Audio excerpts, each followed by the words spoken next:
Okay, what we want to look at in part two is how the digital world that we live in 2020 has so dramatically changed, not only in terms of how we view the world, but also how we view each other. But the key way you got to do that is you got to remember how very recent all this is. We'll say that you're now 20 years of age. You have to remember that smartphones as a phenomenon only showed up when you were 7 or 8, and most people didn't acquire them until they were about 9 or 10. So, and in fact, cell phones in their modern form pretty much are only over 20 years old, right around 20 years old. So in your context of what you see as the normal world, the world of tablets and phones and mobile communications, is incredibly recent.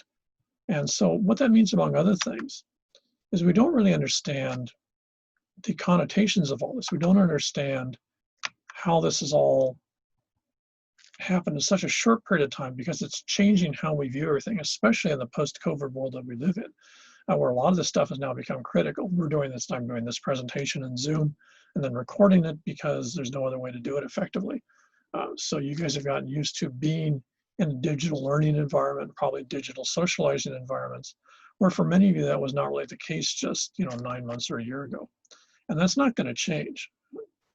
The digital is here and it's constantly impacting us in new and different ways. And then we're just always sort of coming to the realization, but it changes so quickly by the time we figure out something that's already moved on. So if you look at these statistics and you think about it for a second, if you think of the global population, the population of planet Earth of human beings, over half of them are on the internet. And that's a 31% increase over 10 years ago. That's a dramatic impact in all sorts of ways, whether it be retail marketing, whether it be politics, whether it be media consumption, whatever. All that is an enormous change that has never existed before. People have not had the ability to basically look at the world on a moment's notice with very little effort until the last couple of years. The fact that almost, and I'm sure it's probably increased a lot since then, almost half of the world's population are active social media users. Means that people interacting with each other through social media. And this is an enormous increase just from a couple of years ago. And when you realize that almost all that number is also mobile social media users, so this interaction is occurring with people walking around with devices, usually phones, but also tablets, which again is a massive increase from just a couple of years ago. What this means, among other things, is social media applications or apps are the actual means by which people interact with each other, especially now in a COVID world. And this is why, for example, the current American argument about TikTok is so compelling, because this is one of the new apps that's highly popular. So if social interaction is occurring through apps, one of the enormous differences this makes versus what you have in a traditional face-to-face conversation is almost invariably social media apps are asynchronous. If you're on Snapchat or YouTube or Twitter, Instagram, any of these, and TikTok also, you post something on it, people look at it and then they respond to it. It's not interactive. It's me go first, you go second, me go third, you go fourth. And this is an entirely different way of interacting with other people than we've had in the past. Also because of what I mentioned earlier, with the fact that you have such an enormous part of the global population on social media. If you post things on most social media platforms, a huge number of people are going to might see it that you do not know, who are then going to react to it. And this has enormous psychological and social connotation impacts and connotations when all of a sudden you post what you think of as a cute picture of yourself, and a ton of people you've never met, you have no idea who they are because you don't know from the social media label, immediately diss on it and give you a hard time and say, oh, you shouldn't do this, da, da, da, da, da. And so you have what seems like a huge number of people are just getting on your case for something that you innocently posted.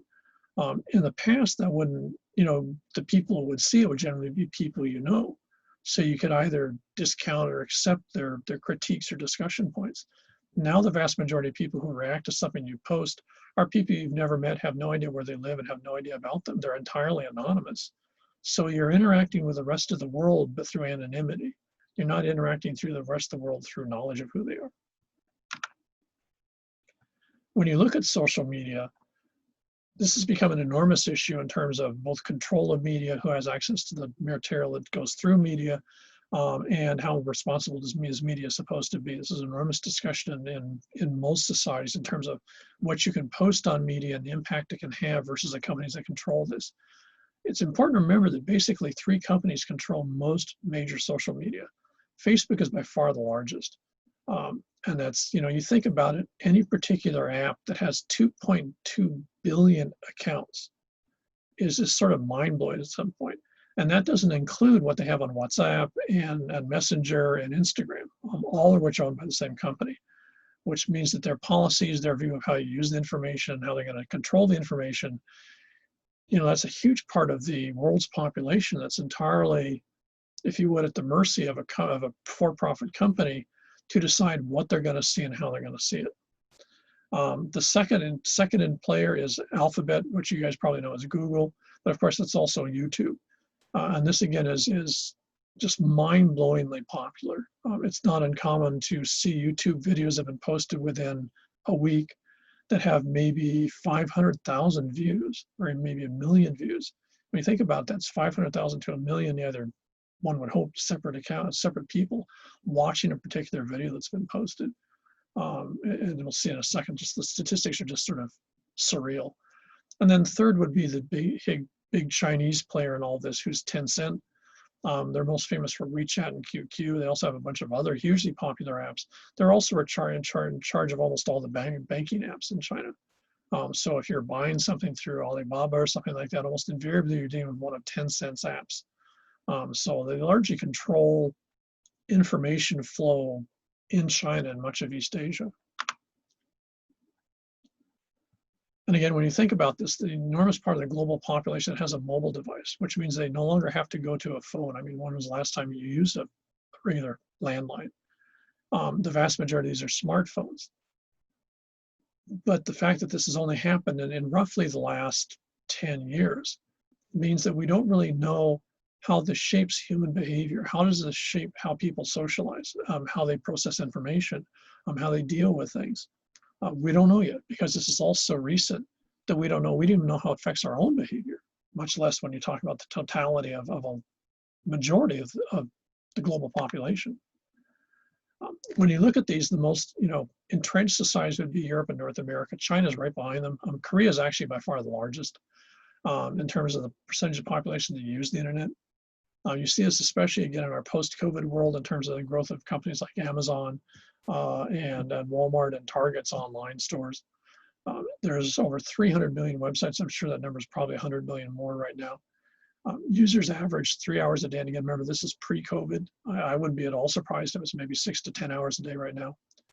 One of the most striking ones, if you actually do statistics for YouTube, is the absolutely enormous amount of time people spend on YouTube. And like most of you, I'm guilty of this. And you'll see it, for example, in my classes where I show a lot of YouTube videos for people to watch. So you think about any particular platform that has 800 million visitors a month. That's a significant part of the world's population that's going to watch something. And over 100 million of those in 1 week will have watched and said something about a video they saw on YouTube. Now, this didn't exist 50 years ago. 50 years ago, this was broadcast. You had to watch it on cable TV, or maybe even older than that on a TV set. Prior to that, it would have been radio. Very directional, very limited in terms of distance and access. Now you can present something on YouTube, and basically, a large part of the world's population, if they wanted to, could watch it within a minute. And so this is an enormous change in terms of how we view ourselves, how we view the group, the people we're a part of, and how we view the world in general. And oftentimes not necessarily in a good way. If a YouTube video, since it's visual, tends to generate a very emotive response, you might not really pay much attention to what's behind the video. And remember, this is again the critical thinking part. If you watch a video, why was it posted? What's the purpose of that video? What was the agenda of the person that made that video? And to a certain extent, even when people are reacting to it, what's their agendas? What skin does everyone have in the game?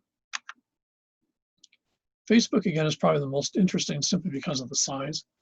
If you think about it, 1 billion people per day use Facebook. That's not including Instagram, which is not, it's not as large, but still substantial. If you think about it, 1/4 of the time that everyone spends on the internet in one way, shape, or form is on Facebook. The other apps, including Twitter and all these things, are way behind Facebook. So when you're looking at this, it's sort of mind-blowing, especially when you remember that all these apps are free. So at least on the surface, you get to use them whenever you want to, and there's no consequences to it. Of course, what you're actually doing is, you're probably aware, but if you're not, you should be aware, is that every time when you originally clicked on that app and said, okay, I accept, the little box at the bottom, that means that even when you're not on that app, it's actually tracking what you're doing. If you want to see this in a rather chilling way, if you use Google, you can opt in and Google. One of the options is actually a Google map. And the Google map will basically at the end of the month give you a report which shows you every place you've been in that month and how much time you spent there, and if you want to, even the amount of money you spent there. And this is because, as with Facebook and all the rest of these, when you've accepted the use of the app on your phone, you're giving it the right to look at everything you do on the phone, not just when you're on that app, but every minute that you're on that phone, where the phone is, what you're doing on the phone, all of that is accessed through that. It becomes part and parcel of what that company gets. That's why they're giving you the quote free app, unquote, because now they have access to all your personal information through the phone access.